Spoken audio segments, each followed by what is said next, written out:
Good evening, ladies and gentlemen. Welcome to the south-afrifur podcast. Phew, I just had that on the wrong window, and it was open, and I just heard myself speak. That's wonderful. So excuse me from...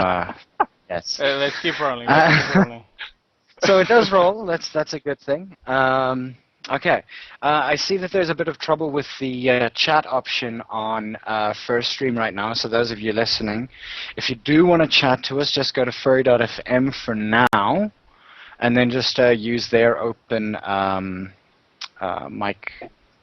The chat channel. What is it? The chat Their little pop-up chat back corner. Yeah, just put your name in.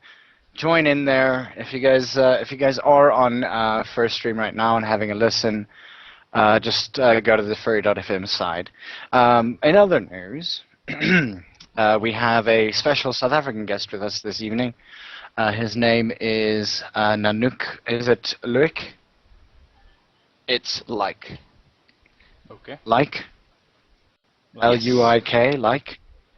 Yeah. Luik, yes. That's how you pronounce it. Sweet. Nanukk Luik. Yes. Okay. I see Leeward has already started to join on the other side. Any case, so he's one of the first artists who kind of broke into the scene, along with Electrocat. Started doing. I would think Electrocat would have come before me. Yeah. Yeah, Electrocat was around about 2005. Yeah. I was around about 2013 where I started doing this professionally. Okay. Okay, Pretty I'm much going after to just my studies. Oh, so for studies. Okay. 404 not.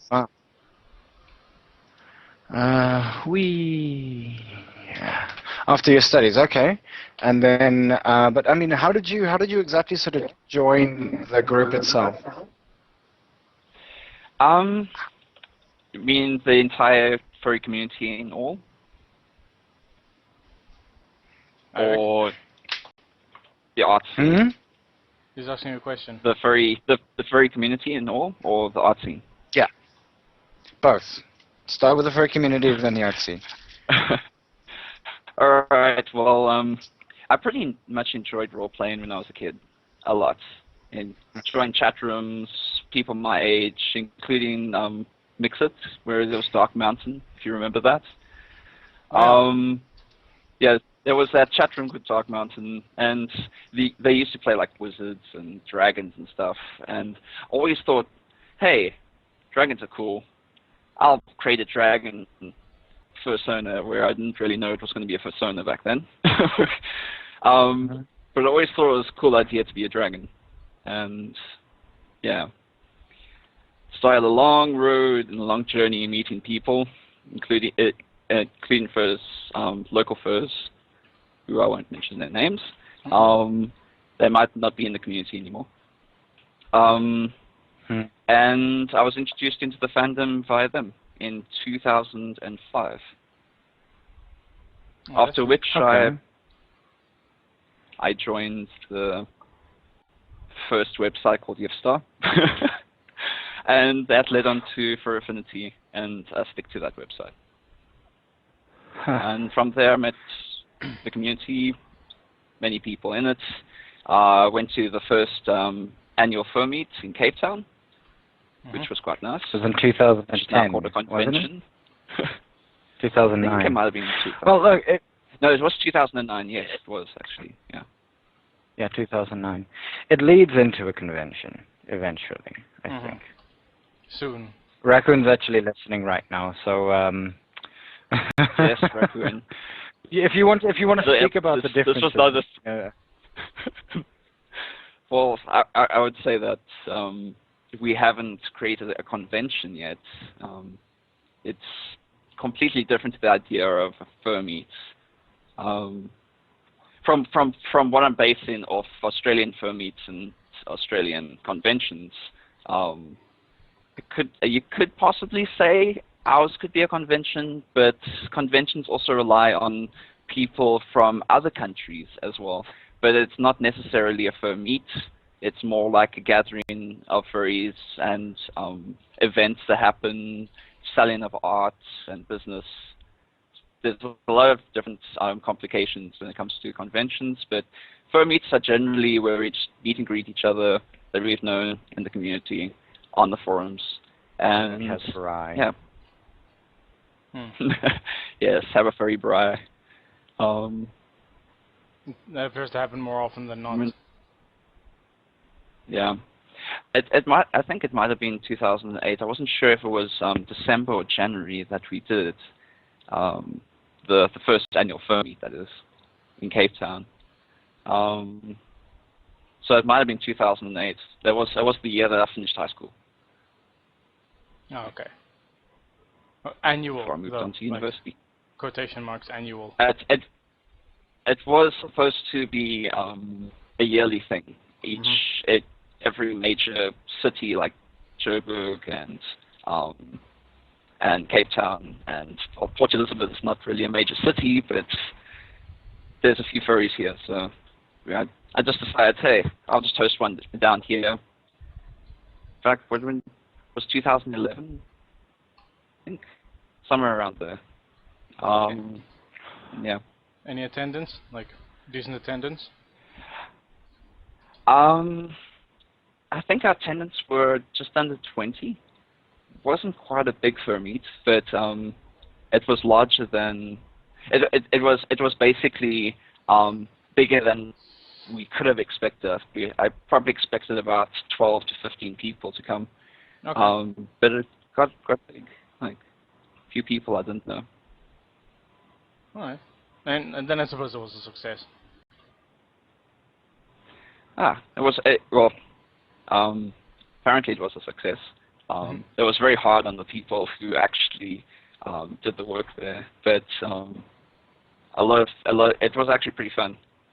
Played poker, went out to the Land Park, I think. We went and first suited at the Boardwalk, which is in our city, and did a few things. Now I can't remember most of it, but it was pretty fun. We have a few videos and photos of it. Well, that's awesome. Somewhere on my PC.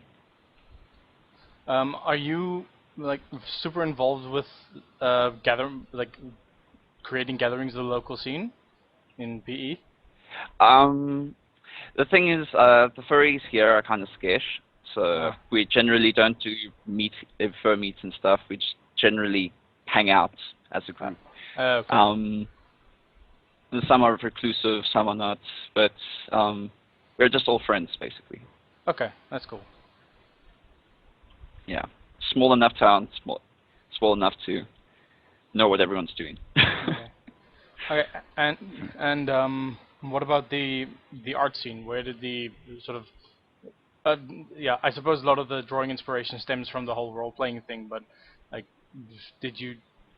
has art always been a part of your life, or was it something you picked up as a result of this? Well, I've always wanted to impress people. This was one of my things I wanted to do. I went into playing guitar. I wanted to sing. I wanted to draw. And in high school, I also even tried to write a novel series. Obviously, I went too ambitious on all of that, and I kind of fixated on the art than anything else. But in art terms, I started drawing back in 2005. That's pretty much when I started joining the furry fandom. So sort of the furry fandom was the inspiration, and Luik, which was one of the major artists back then, was one of my major inspirations. I kind of got trapped in this fantasy world that I lived in, and it just sort of pushed from there. And I started drawing every day, and I showed ambition. And when I went to university, I wasn't that great, but they put me in an extended course, and I was able to study full time Art in fine art illustration. Oh, okay, yeah, cool. Fine art. Awesome. Wasn't the exact course that I wanted to go into, but tit for tat. Oh, it's still something in what I would assume is relevant to your work as it stands now. Your like since commissioning is Yeah. is now like some at least a form of income for you. Well, Hmm. before I formed a proper income, I decided I was one of the privileged few that was able to get an education from my parents. Mm-hmm.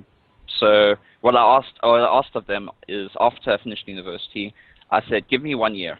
I want to just give me 1 year, and I want to start a little business on Fur Affinity, making art for these people. Give me 1 year and see how that goes. And at the end of that year, I promise I'll be able to pay rent every month. Okay. And they gave me that year, and I was able to pay rent ever since. Awesome. But you just start out slowly. You start out not asking for much, and you start earning a client basis, and it grows on from there. Hmm. And you start learning along the way as well. And in the last 3 years, I must say, the art has improved a lot compared to the artworks I have before. But yeah. Yeah. Well, if you're not improving, It's then been a bit of a journey. yeah, that's really cool. Hmm. Yeah. I think in any subject we improve as long as we work hard into it, and there's always room for studying a little bit more in any subject. Mm. Oh yeah, of course.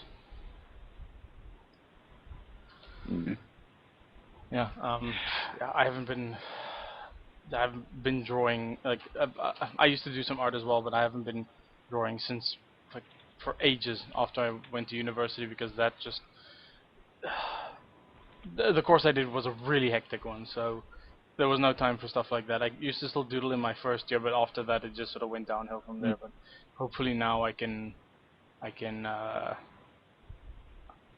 boost that a little bit, maybe spend some more time drawing. But yeah, we'll see how it goes. Hmm. Um, Drawing is like a I, hobby. sorry, I just want to. I Drawing's know like ik val je niet eerder zo. Sorry. But I just want to like mention for those of you listening on First Stream and wondering about the chat, just go to fur.fm. The chat's apparently broken that side, and yeah, we'll. Wow, they actually have a. Huh. Oh what? It blocks out specific words. I'm not necessarily sure. Okay. Weird. Fur.fm. First stream is ****ty anyway. Okay.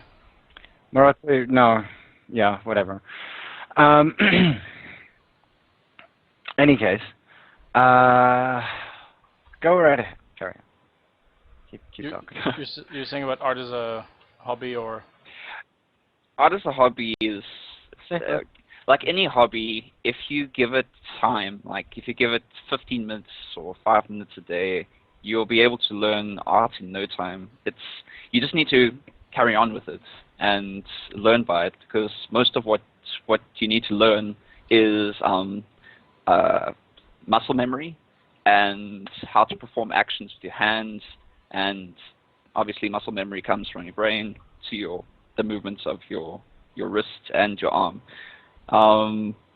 And basically, if you teach yourself every day to draw these little tiny things like circles and lines and stuff, you'll end up being perfect at what you do, including that at guitar, including that singing, including that piano, or anything that's got to do with a hobby.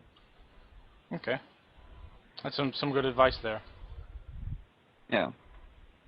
So don't give up on something. You'll get good at it. Yeah. I mean. Get good. Yeah. Get good. It's sometimes just a little bit difficult because I mean, you usually like when you're drawing something, you end up looking at it and saying, ugh, I can really do better, and then you start comparing yourself to other artists, and it's like, oh, am I ever gonna get to that level kind of thing? But you don't see the embarrassing like early stages. when you look at their art. That's the thing. Like, you don't see what they were when they started out, like 5-10 years ago, kind of thing. Honestly, I mean, when I if you look started at out, I was. Yeah, sorry. Okay. Carry on. Go ahead. Honestly, when I started out drawing and stuff, I was quite jealous with other artists. I mean, they got paid more for work that I could probably do better at, and there's other artists that could do way better stuff than me, but pay less, cost less to actually get their art. So I was kind of like, wish I could just get better and get faster. And after a while, that jealousy kind of just subsided, and it started creating. I started gaining inspiration from these artists, then gaining jealousy, and from inspiration, just it pursues this drive to actually improve your art instead of just looking at other art and going like, ugh. But there are a lot of people that get stuck in this in the jealous I call it the jealous phase. But it's something that you could drive out of, and once you start being inspired by other people's art, you start improving way more dramatically. I noticed that because I only started doing that about a year ago, and from there I just started improving a lot more. That's about it. That's pretty sweet. I think you were gonna say, sorry for cutting you off.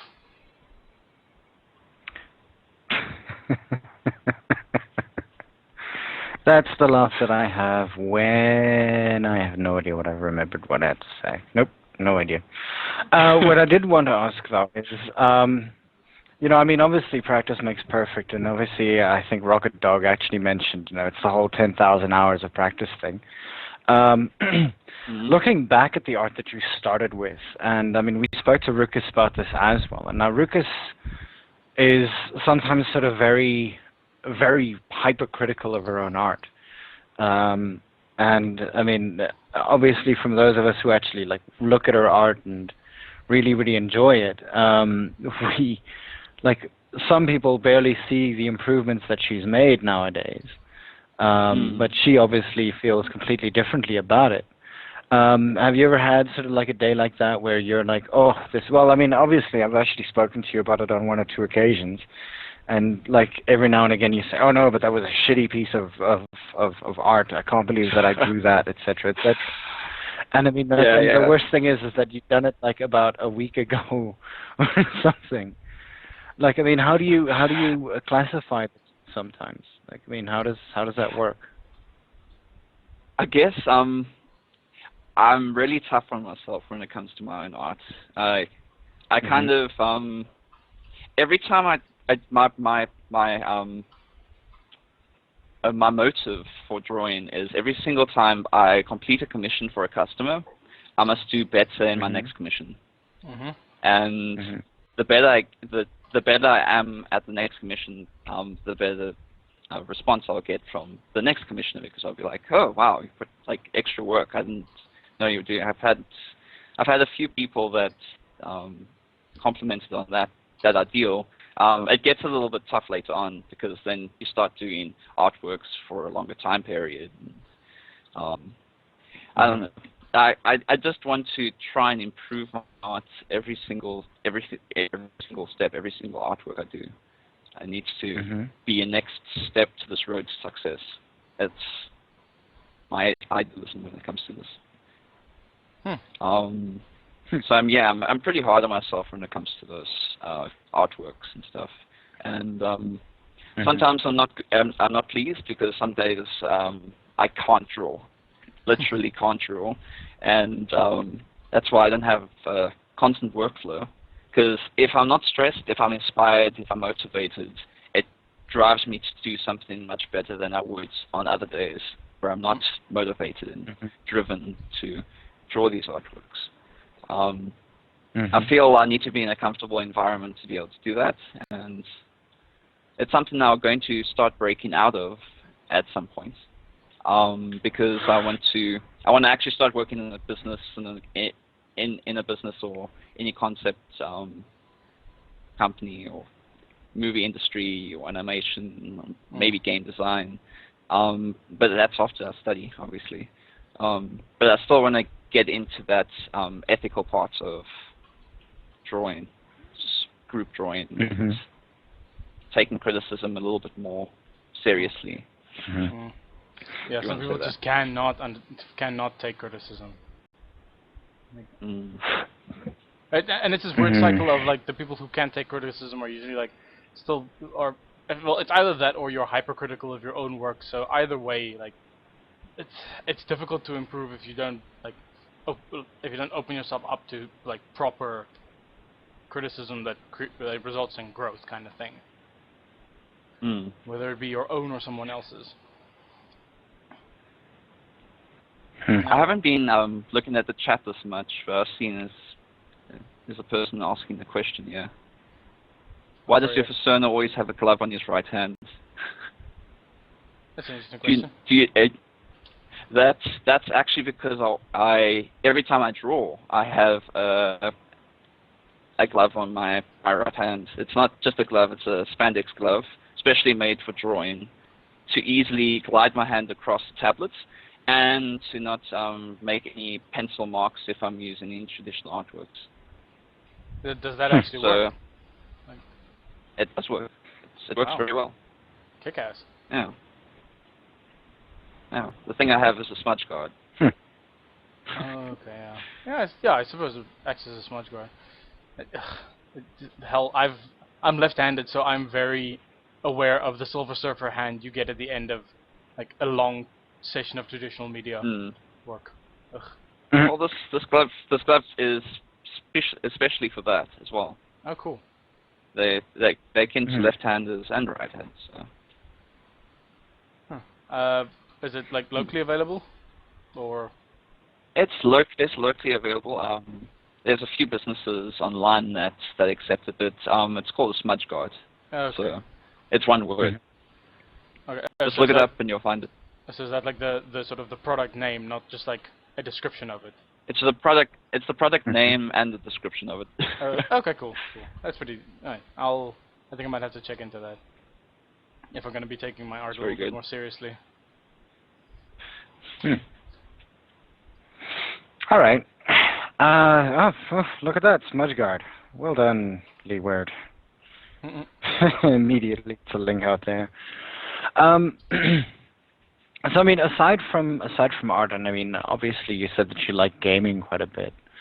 So I mean, like, let's talk about that quickly. Any like games that really sort of catch your fancy?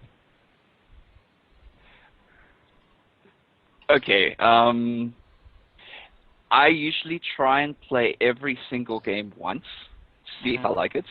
And generally, I don't prefer a single genre of games. I mean, I never liked 4X games until recently, and now that's the most played game genre I have on my Steam accounts. What games? And, 4X games. 4X. Yeah, 4X games. It's like Civilization and all that. Yeah. Okay. But 4X just reminds me of like what's the word? Some sort of foreign exchange. Economic bullshit. Yeah, forex. Oh yes.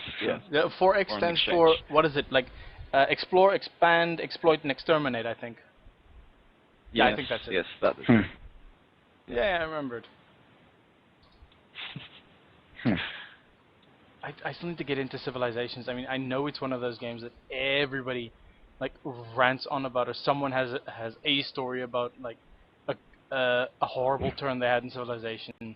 But I just haven't sat down and played it yet. But you're right to like run through at least a game, like play a game at least once. I mean, yeah. Good designers need stuff to draw from, and if you don't like share a language or share the experiences, then it just gets like more and more difficult to design cool things. That's why I should really push myself. All right. Yeah. Sorry. Ivor, go ahead. Go. No, go right ahead. No. I was just gonna whatever. Someone. Apparently, Rocket Dog mentions that don't trust Gandhi, the bastard build the nukes first. I have a funny story about that. Yeah, Leeward I think also knows about that story, but go for it. I know that story. I love that story. Why Gandhi is so hyper-aggressive late game. That came from a bug. Can be. Okay. That came from a bug in the old the first Civilization game, where Gandhi had like the single lowest the lowest hostility rating or whatever it's called of any of the leaders. And then as soon as a civilization switches over into democracy, I believe, then immediately that hostility rating goes down by 2. Now, Gandhi's hostility rating was like 1, but if you subtract 2 from 1, and you don't in an unsigned integer, then that reverts to an overflowed number, which goes from 1 to, for example, like 254 instead. So basically, in the old game, it was just a bug that resulted in Gandhi being this hyper-aggressive guy late game, which they just sort of kept nodding at in further games. So it was literally like a integer overflow screw-up that caused him to be that like hyper-aggressive. Well, apparently, as soon as people are going heal the world, he's like, fuck this bullshit. Yeah. Just a little bit of video game trivia. Yeah. Leeward says 255. 255. Obviously, needs to be terrifyingly accurate. Yeah. 254 wasn't too far off. Again? Yeah, well, yeah. What's that integer again? Well, it was an 8-bit number. Yeah. It's an unsigned 8-bit number. Yeah. All right. When you went over to, and that's actually something that I do want to ask, is obviously we haven't had many people from Australia or have been to Australian cons or anything like that. So, I mean, why don't you tell us a little bit about the con that you went to? Compared to the other cons that we all know and love, like Anticon and Eurofur and Confusion, this convention was quite small, and it's sort of quite newly formed, so there was about 300 furries in it. But it had all the facilities available. Yeah, they had all the facilities available, and there were a lot of events and a lot of parades and stuff going on. But most of my time I spent my time in Artist Alley selling my artworks, which I didn't think I would sell much in the beginning, because back then I wasn't really too pleased with my artworks as well. But I had a lot of praise from a lot of people that came past me, and there was a lot of good artists there. And I can't strictly remember their names, but they were quite well known in the local community. But every time somebody came past, they were like, "Oh, you're a new furry here. I'll buy one of your artworks." And it was pretty friendly community. I mean, I never expected such a friendly vibe when it came to Australian people. And they just generally seem to get along well. So the convention was quite well done. But the majority of my time spent at the convention was in bed or in the Artist Alley. Reason in bed because I had jet lag. Didn't prepare for it because I never traveled for a very long time before then. Yeah, and that's what, a 14, 15-hour flight? It actually was a 24-hour flight. Jesus. And it was practically horrible. I was just glad I had a straight flight all the way to Sydney in the end. But the last flight I went on went for about 28 hours. And I had to fly to China first and then go all the way down to Johannesburg. Oh my word! So that was quite a delay, but it's cheaper.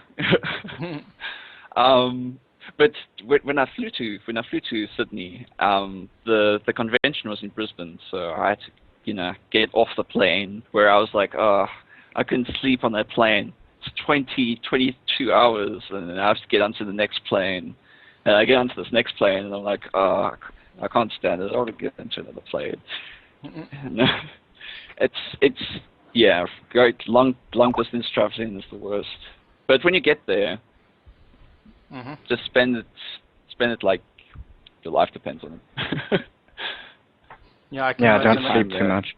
Yeah, make like the absolute most of while you're there. That must be freaking awesome, though. Oh, wish I had the cash for that kind of thing, but eventually, the money will flow. Raccoon mentions obviously jet lag and do I call those parentheses? I can't remember what I call those. Quotation marks. Excuse me. And Marotta then obviously goes, was that the name of a specific act room instead called the jet lag? I remember jet lag well. No. She wore the highest heels. Oh God! Thank God. I must admit there was a few weird people came up to me, but you always get that in a large crowd. Yeah, no, of course. No matter where you go. G-Wolf actually mentioned one of the stranger people at one of the cons that he'd gone to, who, while he was wearing his suit, the person just sort of cuddled up to his paw pad at the bottom. Yeah, that was a little bit weird. But whatever. Different strokes for different folks. I mean. Well, I mean, you could always. I'm gonna stop now. Yeah, stop. Yeah. I met Duke the Dancing Dog there. Oh, do you guys know him? Yeah, we had him on the show. Yeah. Here's the funniest thing. I love to tell you this. I had jet lag, so I decided I don't want to miss out on the event, so I went downstairs, and they were doing some drawing things that they were doing funny questions and answers or something on a few people in the front row, and Duke the Dancing Dog walked out, and I kind of got a little bit feverish, so I decided I was going to go back up, and I went upstairs, and he was like, he came into the lift with me, and he was like, oh, so you're from South Africa? And I was like, yeah, I'm from South Africa. And he's like, but you don't sound like a South African. And I was like, why? What are South Africans supposed to sound like? You sound supposed to sound like this. You're supposed to sound like a bird. I was like, yeah, sort of sound like Charlotte Copley. Yeah, I was about to say. Fuck you, Charlotte Copley, and your awesome performance. Fucking prawn. Anyway. Here comes the sweetie man. So apparently he does a lot of very good impressions. But it was quite funny to see. I just couldn't answer him. I just smiled. I was like, okay, whatever. Did you want to comment to that? I was like, We don't all sound like that, but hi, like your work. Yeah, but I love the fact that you danced around. I'm just gonna fall asleep on your shoulder now. Goodbye. Please hold me.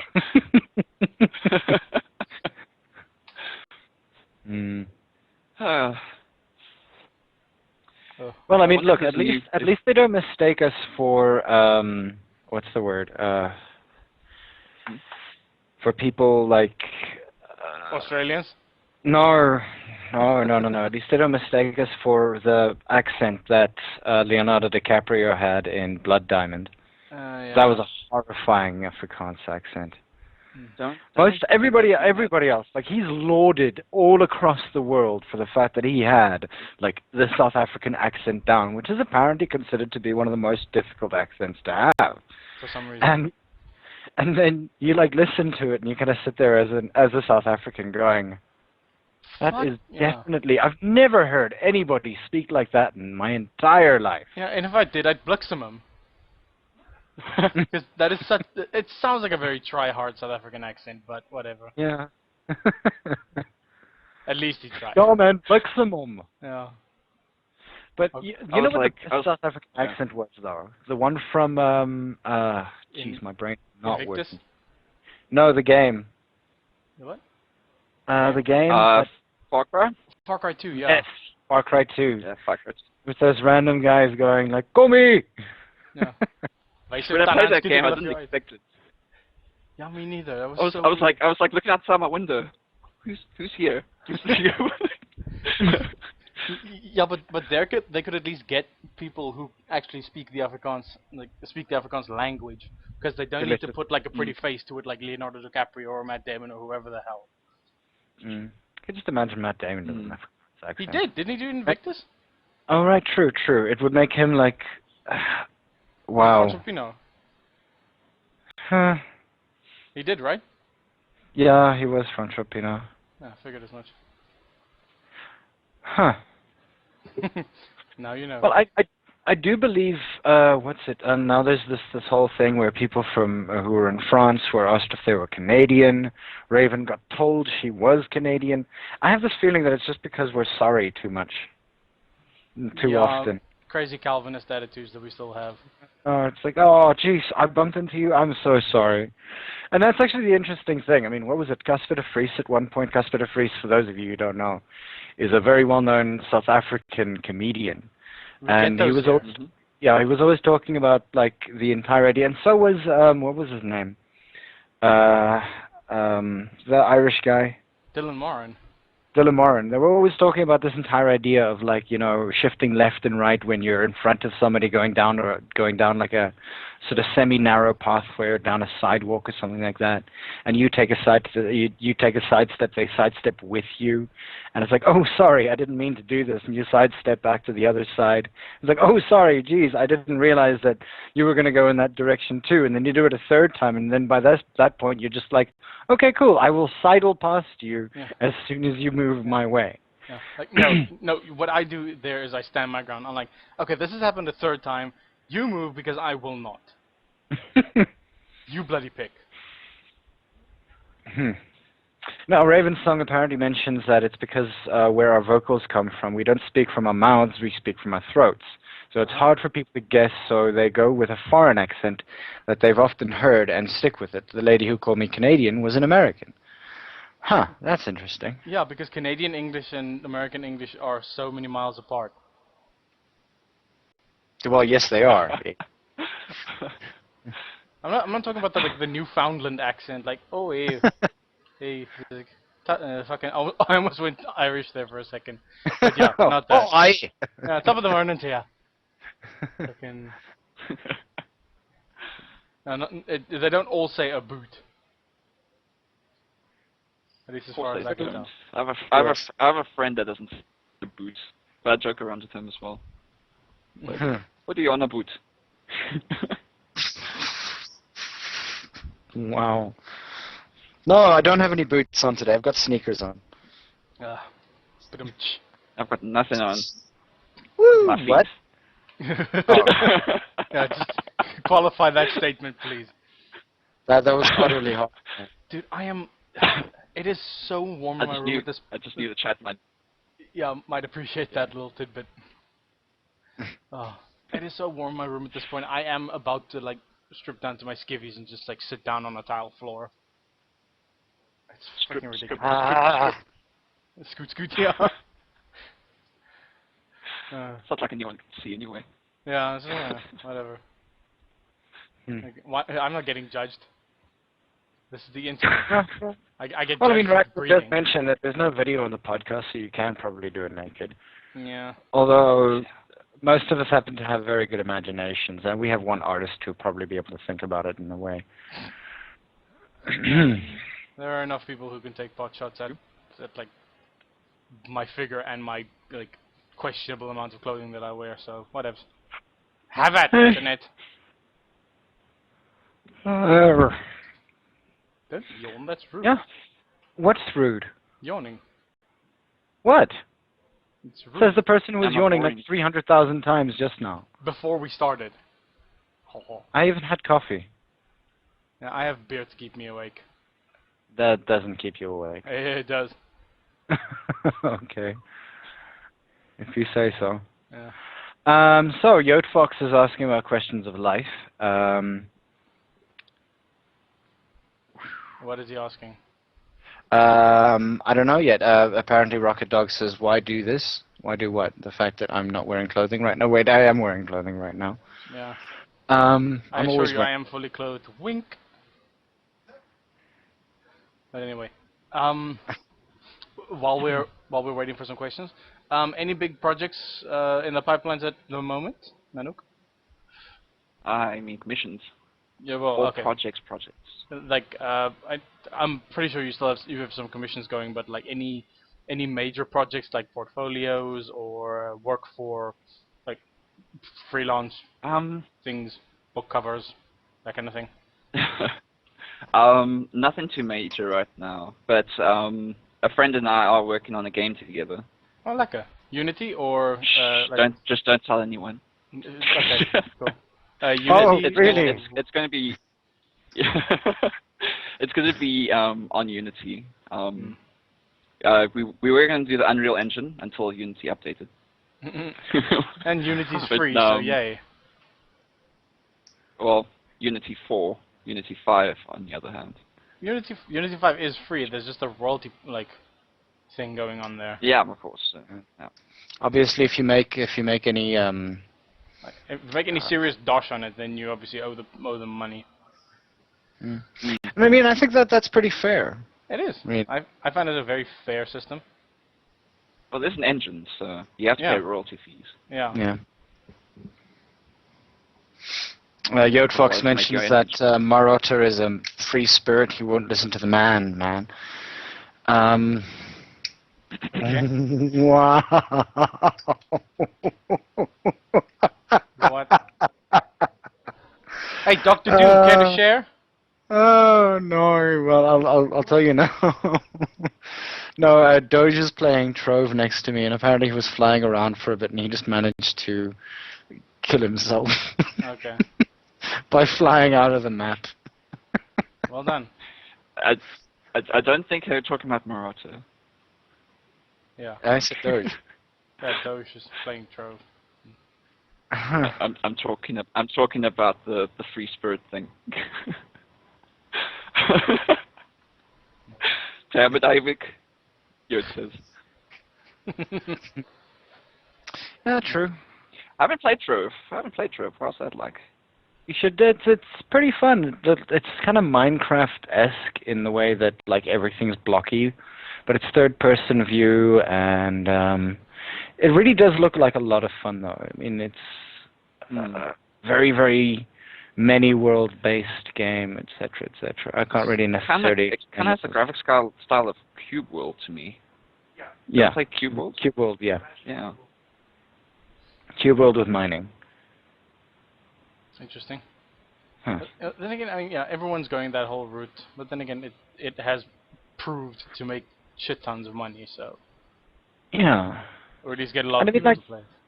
It looks like it's a lot more fun than a lot of other games that I've played. Okay. Yeah, it doesn't seem to have, like, I mean, it's quest-based, but it's not like, oh, talk to random NPC number 1 and grind out the rest of your day. Okay, You as long as it's get not that horrible. Freedom to explore, dungeons that you can just randomly walk into and conquer. So it's an open world Minecraft. Yeah, pretty much. MMO? It's sandbox, yeah. Sandbox MMO with Cube World / Minecraft / kill enemies. There are massive ass knights in here that aren't actually dying, and this guy's just hit it like 300 times at this point. So you're kind of fucked sometimes. Relentless difficulty curve is my favorite. Yeah. Trove While Raccoon... Yeah? While Raccoon is still here, I forgot to mention that I did actually go to a fur meet as well. But it's quite a big fur meet. They actually call it Fur Jam. I mean, I had the T-shirt and everything at the one meet that I went to, Ivik. Basically, it's not mine. Between conventions and fur meets are generally short. as well as conventions, but they generally don't have a hotel where you rest at and stuff. It's generally people coming over to go to these singular events that happen on each day. And the first one that we went to was quite nice. It's like they rent out the second floor of a pub, and it's like you get your own personal bar, and there's couches everywhere, and generally meet and greet and drink and stuff. It's generally how the vibe is when you're there. And yeah, that's like the first evening of the fur meet. The next day they had a barbecue, so we can get our international friends not know what a braai is. They must know. And we generally have this gigantic barbecue at the Sydney Park, and it's huge because there's not only a few people at a pub. There's youngsters, there's old people, there's families, there's a lot of things. I mean, the cutest things I've ever seen was a little child wearing a dragon fursuit. It was the cutest thing ever, running around. I was just like, oh my word. If I did that as a kid, I would be so happy. Yeah. This is how we raise the new army. But yeah. Pretty much. I mean, they brought their little babies. They put like little ears and stuff on the baby. That's cool. I like to think that have sort of public it's interaction. Such a nice community. That's awesome. Yeah. Safer work interaction. I mean, they brought like inflatable, you know, like the inflatables you put in the pools, but they actually just furries or like gigantic whales and stuff like that, and then generally like throw them at people or just ride on top of them. There's a general like for that kind of thing. I remember somebody on the muck was actually talking about the fact that like a whole bunch of people bring their inflatables along to the pool and sort of just go out and enjoy themselves on them. That's a really weird way to say it, but I mean, I don't necessarily know any better way to say it. But yeah, I mean, like the inflatable things. What? What? Don't. Yeah, there we go. When says that your reference has an inflatable panel. Like, is that like an inflatable desk and inflatable people at the panel? I think it's more like it's you have to be there to understand. Like, the security guards. Be there, done that type of kind of thing. The security guards are those like flailing arm guys. Yeah, one of those really like small versions of those wind turbine like floppy things. Yeah, that's what I was talking about. Yeah, what do you call those again? Like, all I know is like inflatable flailing arm tube men. Constant list like Mexican wave going. Yeah. Put like 7 of them to each other. Oh my god. Okay. That is interesting, Rakuin. That's wow. Okay. I have never ever seen an inflatable look like that before. I know that people actually design these. This is actually amazing. Yeah. Like these people actually design them and have them made by the people who make inflatable toys. And I mean, again, this is the first time that I've ever seen what looks to be like an inflatable pink deer. Yep. There's a market for that kind of shit. Yeah, look, so the pink and blue look like they go very well together. This being the fur on it and the inflatable. That's actually pretty cute. Huh. You're right. That pink thing to adventure. I'm pretty sure. I still want a balloonicorn. Oh, really? Yeah. Wacky inflatable flailing arm tube man. Yes, those guys. That's the most scientific name I know for them. Those things are weird. So, Rackman, I mean, they said that you shouldn't bring anything sharp into the room, but I mean, if you come with like a whole bag of puns, does that mean that you get kicked out? The only sharp thing we allow is wit. Kakgrappies. Yeah. So yeah, I mean, like obviously there's an inflatable panel. Seems to be quite a couple of interesting ones there. Some of them look pretty well made. Jeez, where were we? Oh, the community and the pool and the inflatables and the whatnot. The community events. That's where we were. The fur meet. Yes. Hmm.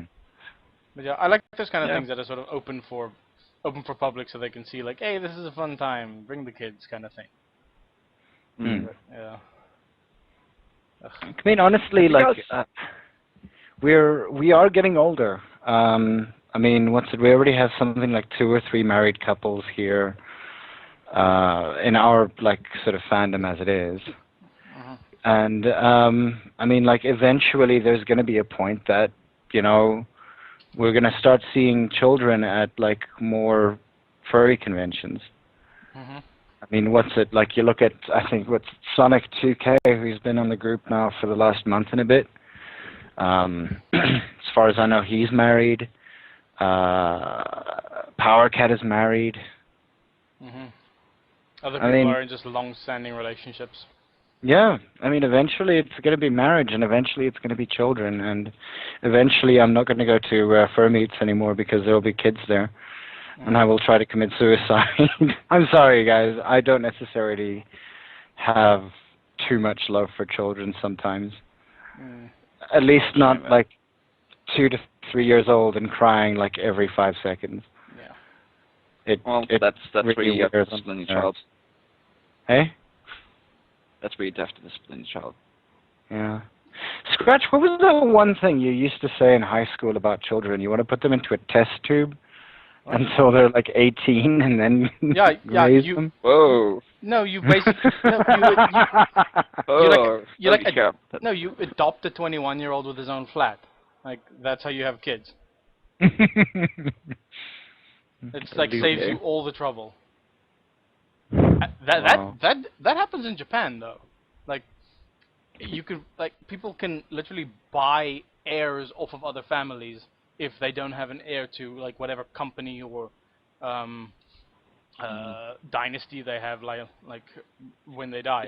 Isn't that like old? I like your son. Give him to me. I will pay you generously for this and give you about 20% of the company. Yes, that. They don't do that anymore, do they? I think they still do. Like I think the Mitsubishi company. I think they still do it in India. No, I know they would do that in India. Yeah, but they're still doing it in like modern day Japan, where there's still like massive companies being passed down from generation to generation. Well, I know from modern day Japan, they're very strict with their ideals, so very anti-feminist society in a way. Unfortunately, oh well.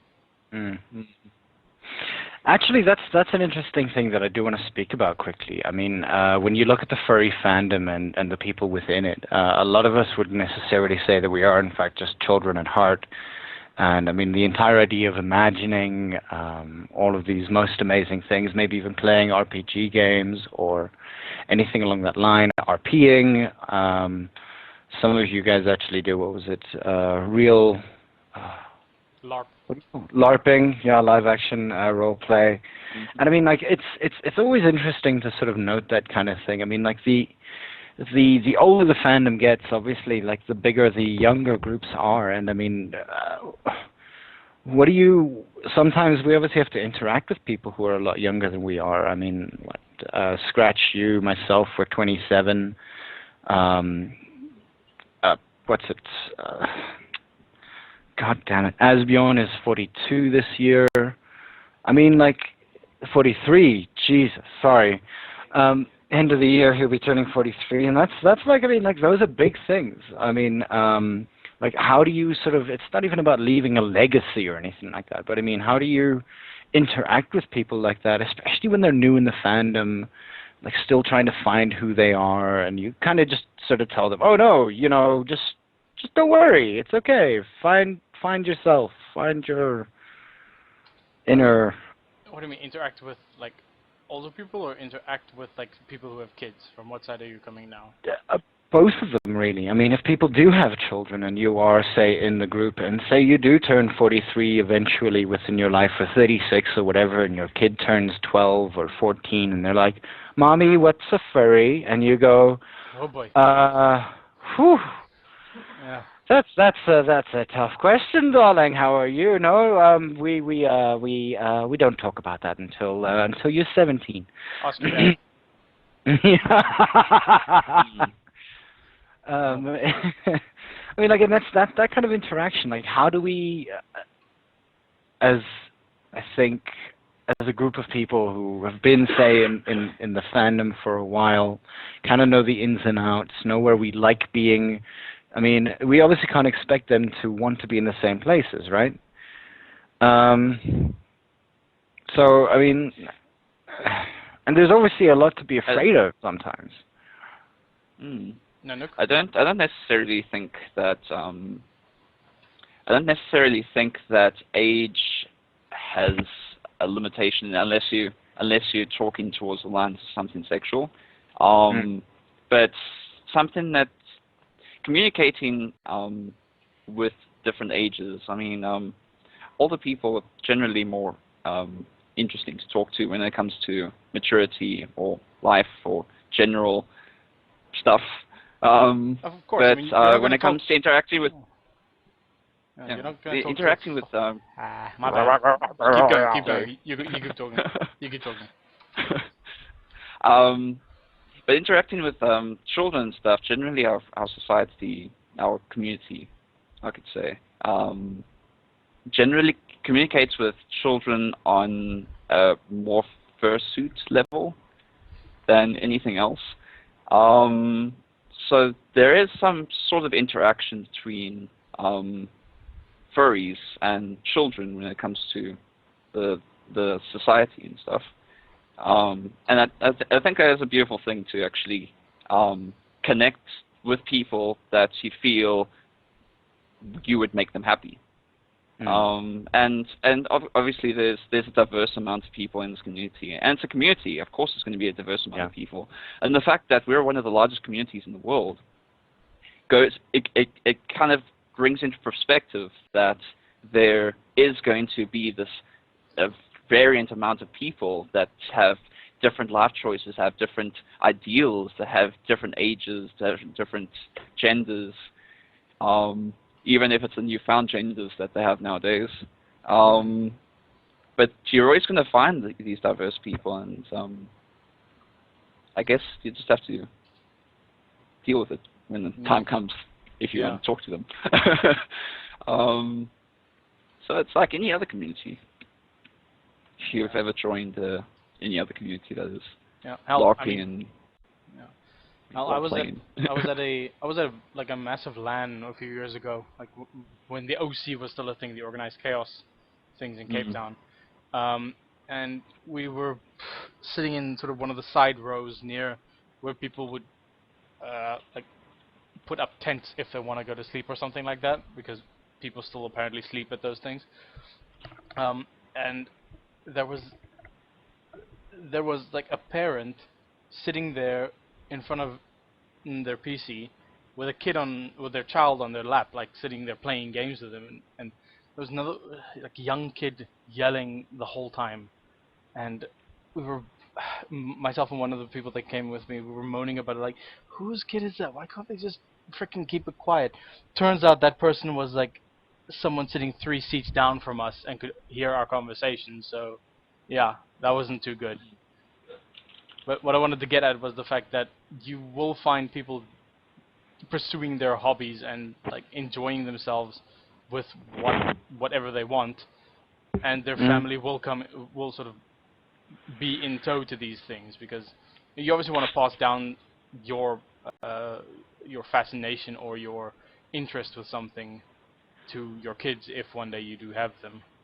Yeah, I mean, it does depend, though. There are times that, I mean, there are people who would go and do things, parents who would take their kids along and take them to the what's the word? Like there's a little play area, especially down in Johannesburg at Monte Casino. Mm-hmm. And these kids would be there, and they would be there all evening. And I mean, there are certain ways that you have to approach it. And as parents, you have to be as responsible with your children as you possibly can. And I mean, you know, it's obviously difficult sometimes to be able to get somebody into something that you're into. What happens if your child doesn't accept what you do?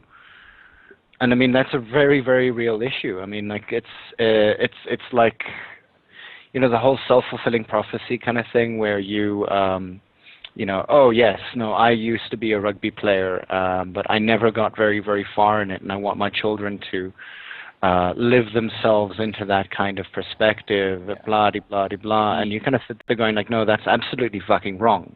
Yeah. You know, and you can't necessarily force them to do anything.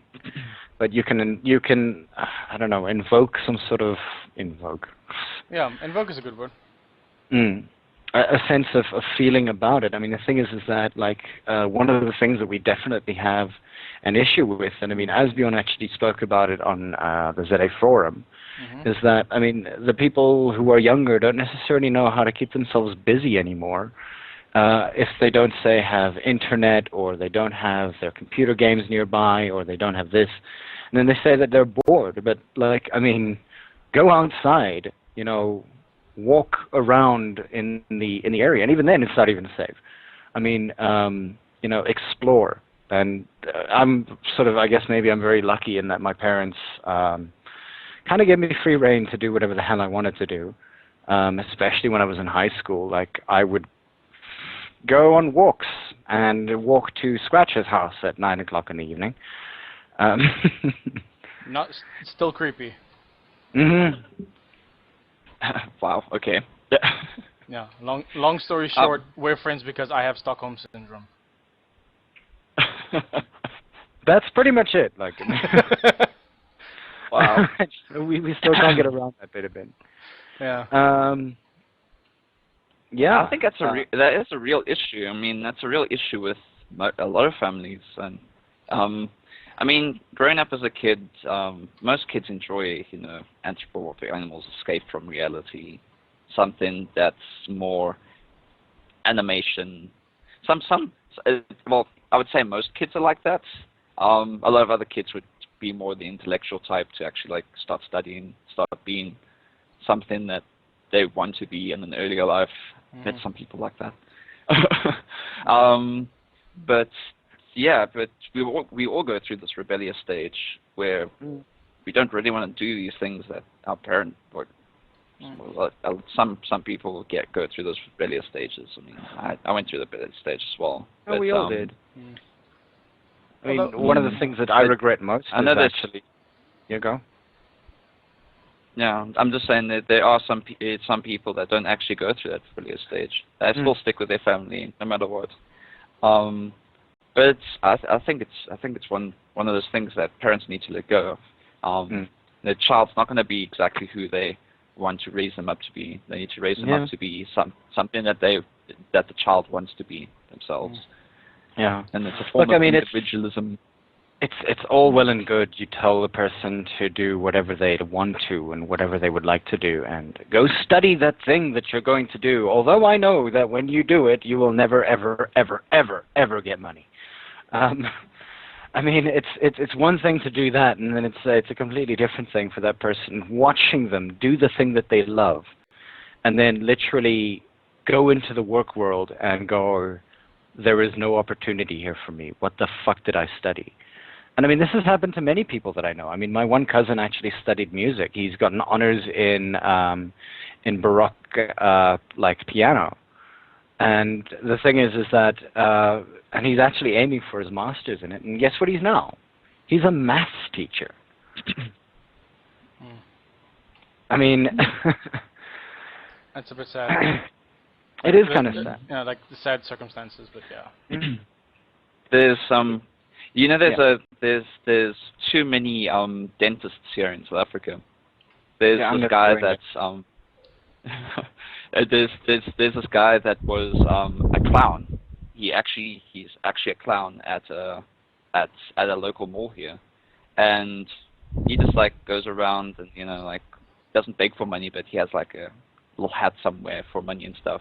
But he goes around and helps the kids and stuff. But he was actually studying to be a dentist, but he couldn't find any work, so it's the only thing Some you people, can do. some people actually say that, and this is within the medical community itself, that dentistry is actually looked down upon by people who are actually medical doctors, because it's pretty much the cop-out version of actually being a doctor. And interesting, and another interesting side note is that when it comes to suicides, dentists actually have a very high percentage. I mean, consider the idea that you've got to work in somebody's mouth every single day, and imagine the kind of mouths that pass by. I don't think that would cause suicide. Come on. You never really know. I don't. Look at that horrific mouth causing suicide. Well. Remember, and the thing is that not many people like going to the dentist. So the thing is that you have to deal with this sort of dual thing that this person has come to you out of complete and utter, like, what's the word? Desperation. Yeah. And has gone, I'm going to go under this needle now, and I hate you so much for actually putting it into my mouth. I'm never going to say that line again. Yeah, don't.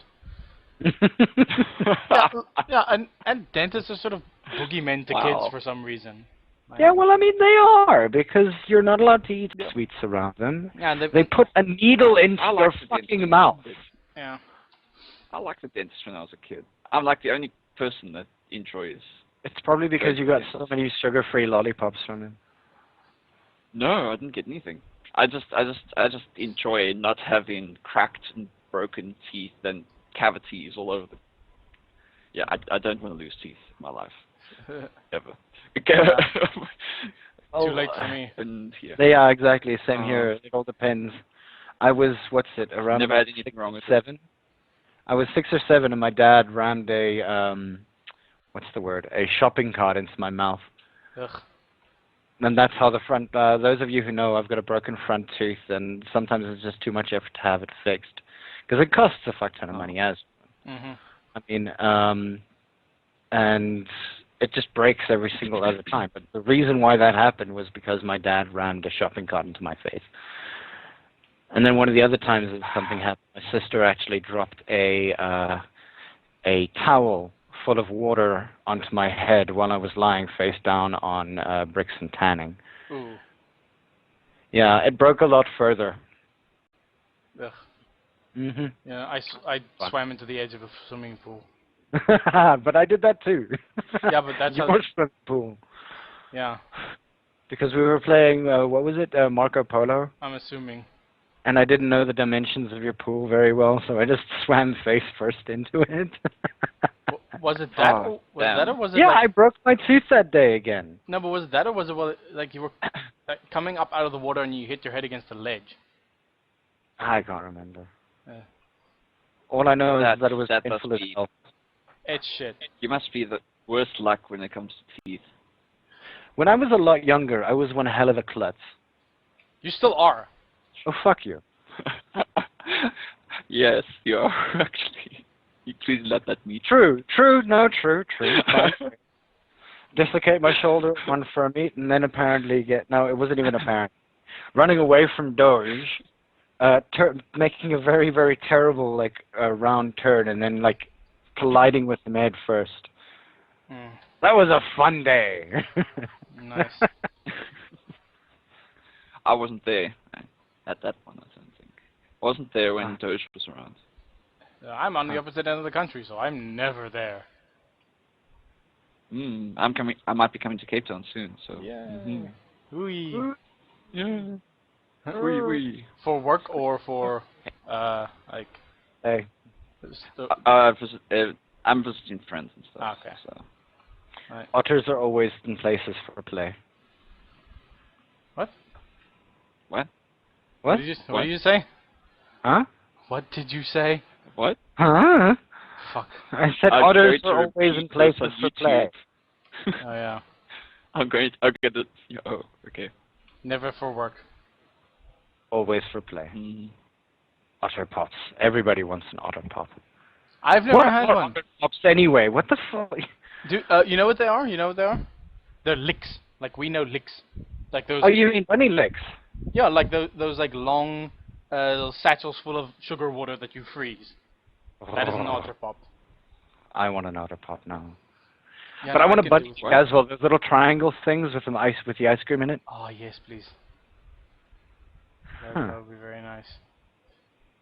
I still have I ice cream think in a you only freezer. get Yes. otters as pets in America. Oh, I want one. We're apparently going to lose Scratch for the next 5 minutes so that he can go down and get his ice cream and come back and eat it. It's in the fridge, so I could just like leave for 2 seconds. But I'm gonna wait. I have freaking You should get yourself a wireless headset then. self-restraint. Yeah, I don't know. That seems like a waste of money for me. Like I don't personally need it. Like my It razor. wouldn't be for me. Yeah, like the thing that I have, it has a razor. If it's like a razor thing, so it has like a 3-meter cable. I could stand up and like get dressed, and this thing can still stay connected to the PC. Wow. Mm. Yeah, it has a really long cable. But yeah. That obviously doesn't do the same thing for me in those other headphones that I had. What are they called again? I have no idea. The Skull Candy headphones that I got from... Uh, oh, goodness me. I stood up. And the cord was so short. It's literally on the top of my box as well, and it's sitting right next to me. And it's almost about seated hip height. Wow. And I stand up, and then the cord's too short. Sheesh. Yeah, well, get yourself an extension. What were we saying before that? No, Your face.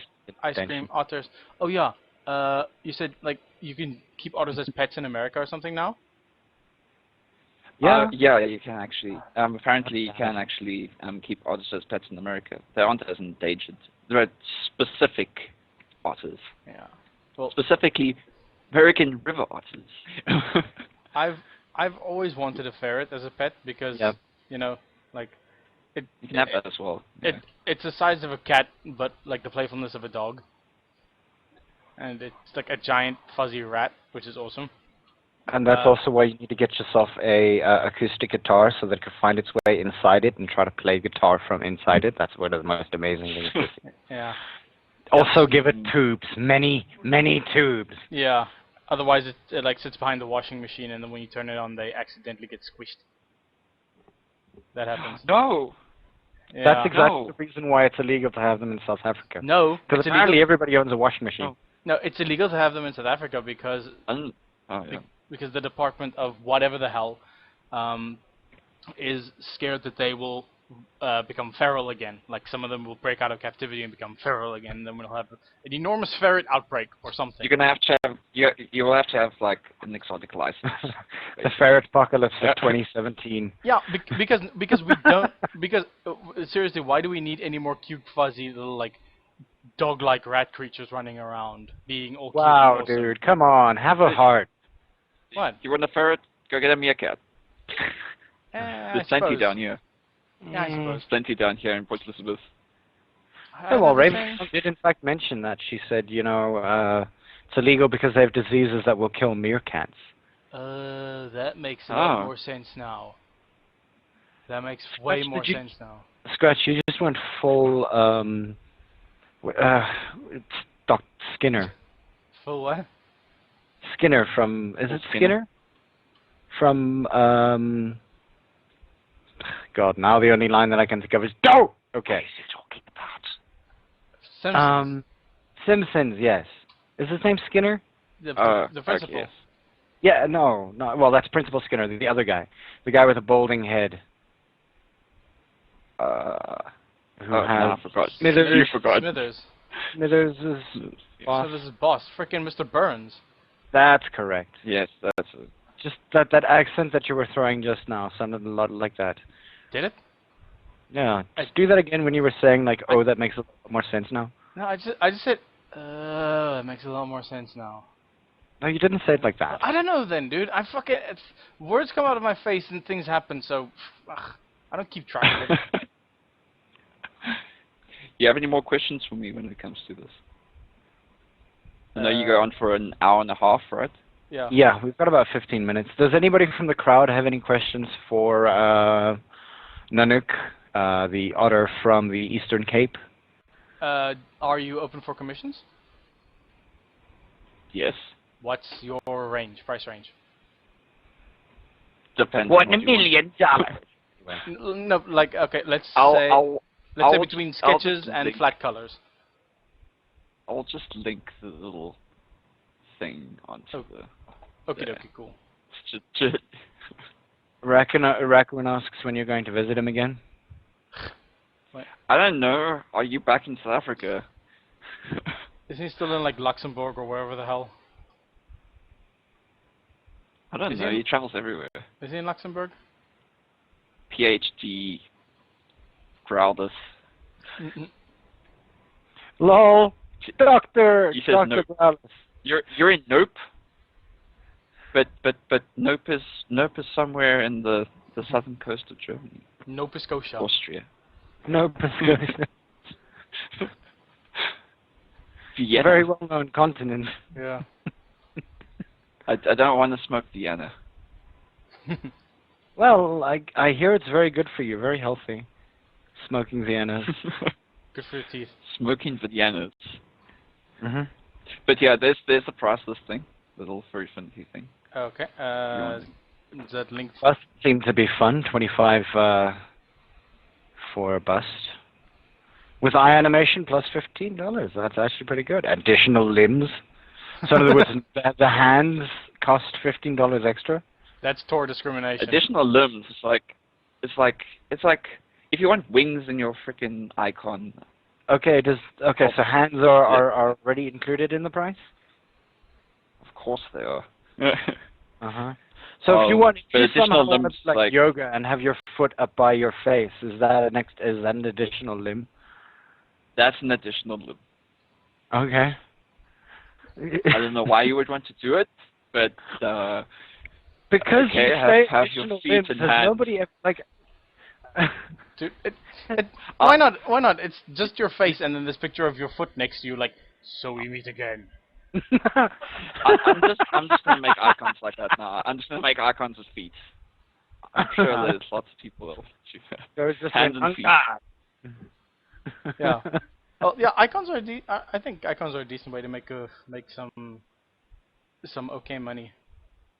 Because they're sort of simple and everyone kind of wants one, and it's not like the price of a full commission thing. So yeah, that's a good deal, I feel. Look, I mean, what's it?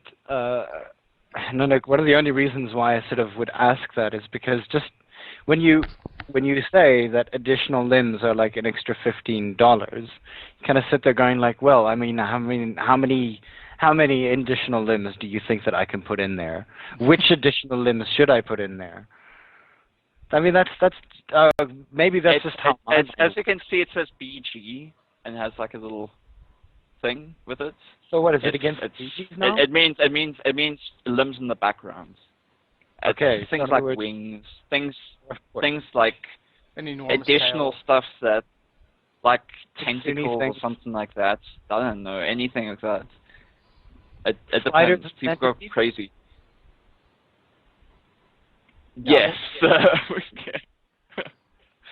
So if somebody's a spider, then I mean, and they want to have, say, all four of their front limbs up, or if, well, yeah, or centipedes with rarity of about that. 50 of. Yeah, then you kind of have to pick your battles, dude. I don't pick my battles. I go and say, okay, well, this would take that amount of time, so therefore Exactly. it will cost that. Yeah. This is But what's this is general. This is a general. It says a simple price guide.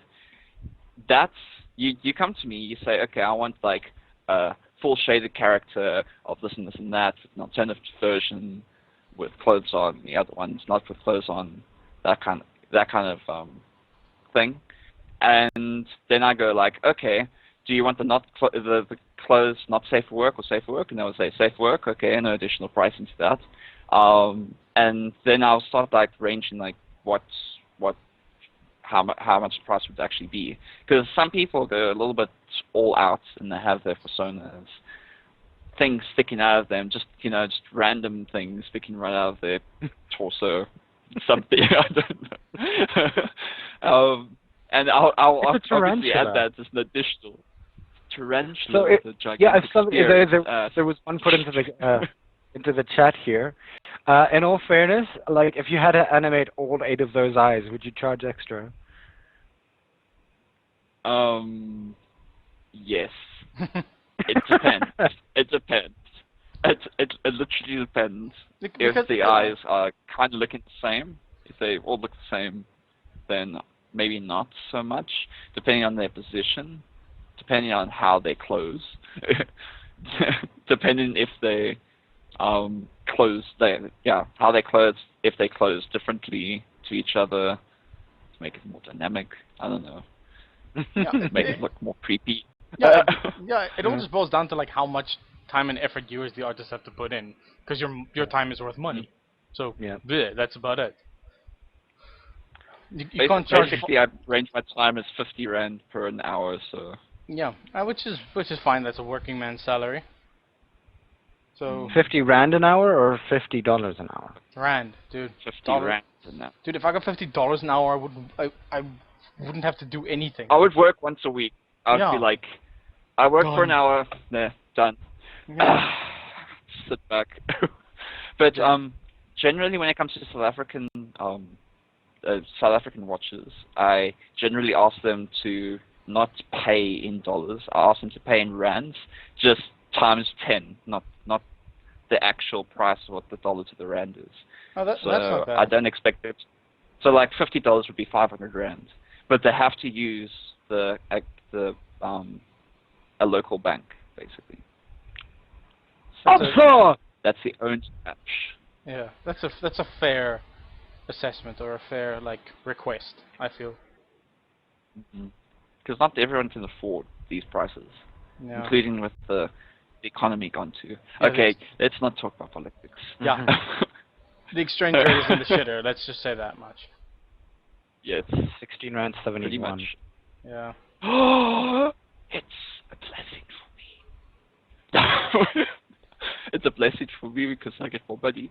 Yeah, because you get paid in dollars, you little bitch. Leeward's question. Which is? I didn't know. Did I see it? Crap. My question was serious though. What is? Which was? Serious business? About centipedes?